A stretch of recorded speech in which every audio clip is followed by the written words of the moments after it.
I went to Burger King for breakfast today, and on the way in the door I saw 4 pennies on the ground. These 4 pennies reminded me of my father, who died last week. My father was a 92-year-old man who, his entire life, he tried to be as useful and productive as he could. In his later years, when he couldn't drive or couldn't do other occupational jobs because of his disability with walking, he would sit in our office at our farm and help us install and make drip water kits. He would make targets for children to shoot at with their BB guns and rifles. He would also make bird boxes for people so that they could enjoy birds in their backyard. But he did this because he was a product of the Depression. During the Depression, when he grew up, he was very, very poor. And any time he would find something of value, he would bring it home.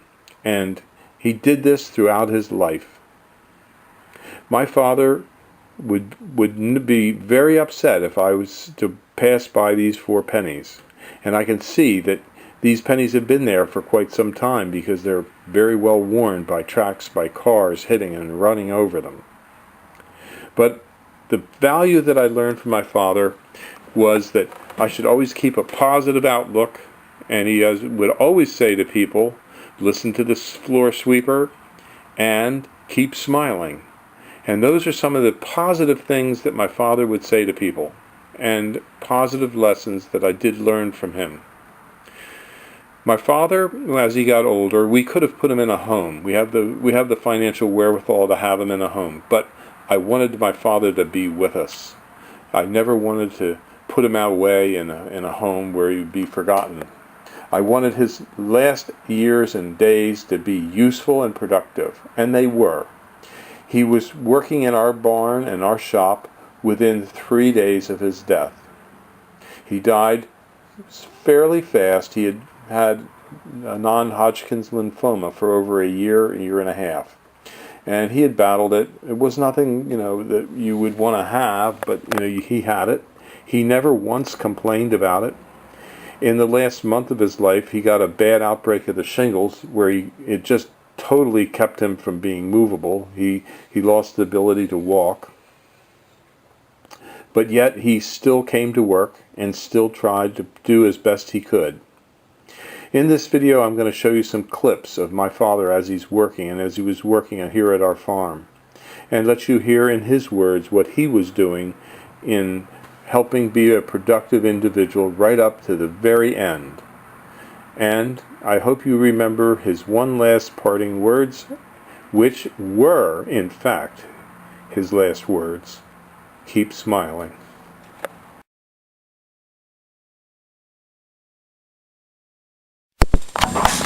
This is our irrigation specialist, Don Hirst, at work, making up drip irrigation lines for us here at Highland Hill Farm. Tell them what you're doing here, Pop. Just cutting them to size so that they can be laid out in nice order, and also we have a special device here to screw the heads on so that they won't leak. And, show them your finished product. Just when we're finished, make sure that we get these on correctly, the little tabs that go into the main line. Those are called the nipples. They're all put on there very precisely. And then these are put on for the metering of the water to the plants, and you can just regulate these yourself, but they're already set up. Are you keeping busy here, Pap? Oh Lordy, I lost count now. You're the oldest irrigation specialist in the world, aren't you? Oh yes, I guess I'm the oldest of anything. How old are you? 86. Oh my. And we keep you busy here at Highland Hill Farm, right? Well, from 7 o'clock in the morning on. You gotta work if you want to eat. I look like I eat a little bit. Okay, thank you. This is Don Hirst. He's our chief painter here at Highland Hill Farm. He's going to show you how he makes these bullseyes for us. What he does is he starts off with junk pieces of cardboard. Here, Pop. There's a piece of cardboard, and he has a hole in the center of it. And he uses a little template here to make his initial circles. Okay, here's his first circle, and his second circle. Okay, and once he has the circles in, he's ready to paint this little creature here. And what he'll do is he's got some paint. And now this can be swung around the circle. He can hold the brush steady, and he can quickly paint round in circles, nice, even, uniform, because it's easier to hold the brush still and move the work rather Rest than it on your knee. trying to freelance paint it. Okay.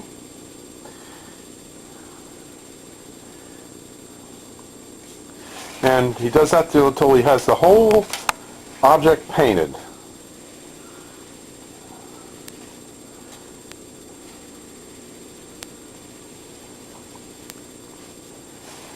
That's good, Pop. That's enough. Okay. And when this is finished,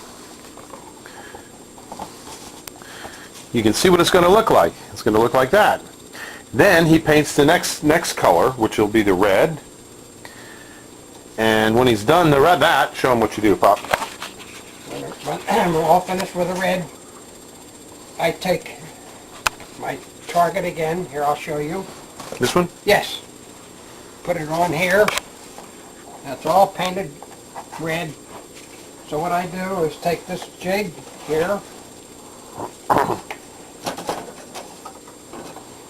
set it back on here again.